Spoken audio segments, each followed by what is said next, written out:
اهلا بيكم، كل سنه وانتم طيبين. طبعا البلح كتير قوي الايام دي. هنعمل مع بعض العجوه في البيت بطريقه بسيطه جدا وسهله جدا، اتمنى ان هي تعجبكم.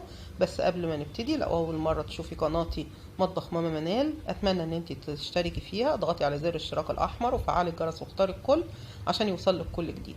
ولو انت من المتابعين القدام للقناه، اعملي لايك للفيديو، ويلا بقى نشوف عملنا عجوتنا النهارده ازاي. ده البلح اللي انا بستخدمه، البلح السيوي بيبقى احلى بلح في العجوه بتاعتك. في ناس بتستخدم الامهات، انا بفضل السيوي. الامهات بيبقى فيه مزازه كده شويه، مش بحبها. السيوي بيديني نتيجه احسن، وممكن تعملي ميكس من الاتنين مع بعض برضو بيبقى حلوين جدا. ده البلح بتاعي. البلح بتجيبيه مش بنغسله، البلح مش هيتغسل في المرحله الاولانيه. يعني لو عندك بلح انت غسلاه مش هينفع تعمليه عجوه دلوقتي. جبت البلح، نشوف بقى هنعمل ايه. بجيب صينيه وابتدي احط عليها البلح، افرشه عليها بحيث يبقى طبقه واحده، ما يبقاش كتير فوق بعضيه.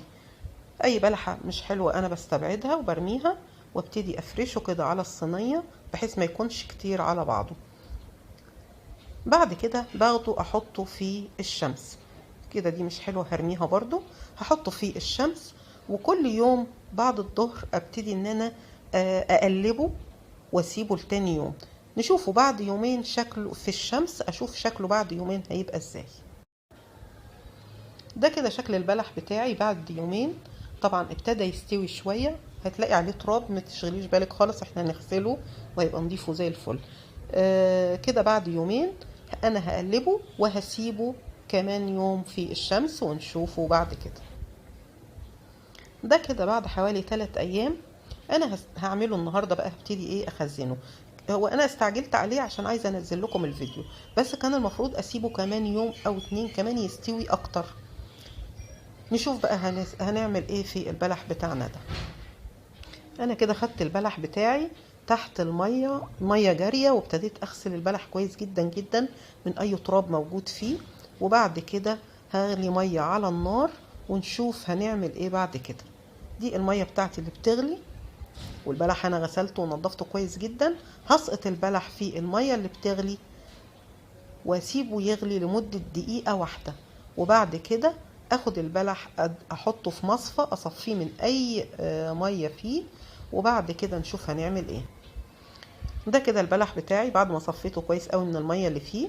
بجيب اي ملاية عندي او اي قماشة قطن نظيفة، وهحط عليها البلح وافرشه كويس قوي برضو طبقة واحدة، بحيث ان هو ينشف كويس. ممكن قدام مروحة او حاجة بحيث ان هو ينشف، ما يكونش فيه اي اثر للمية. سيبيه ساعتين 3 ساعات قدام الهواء على فوطة نظيفة لغاية ما ينشف خالص. انا دلوقتي هخزنه بطريقتين.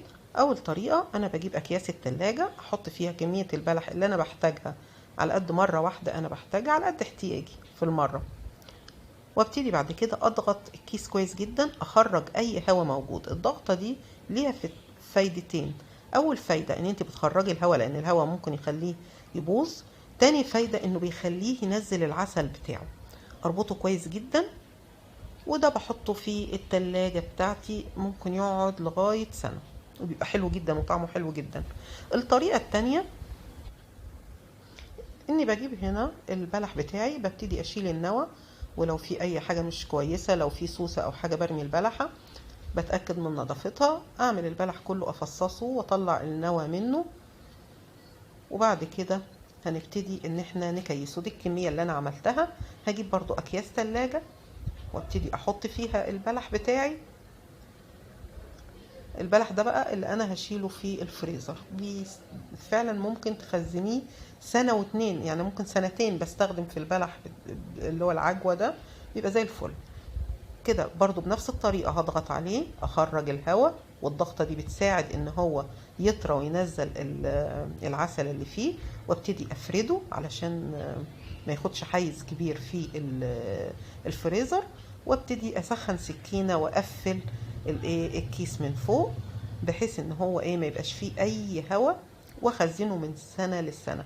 بتخرجيه، كل اللي انت بتعمليه ان انت بتسخني حبة سمنة او زيت وتنزلي فيهم العجوة بتاعتك، وتهرسيها بتبقى ناعمة وطرية، وطبعا ضامنة نظافتها وجميلة جدا جدا. كل سنة وانتم طيبين. اتمنى ان فيديو النهاردة يعجبكم، ونشوف الفيديو اللي جاي ان شاء الله هيكون عن تخزين ايه تاني.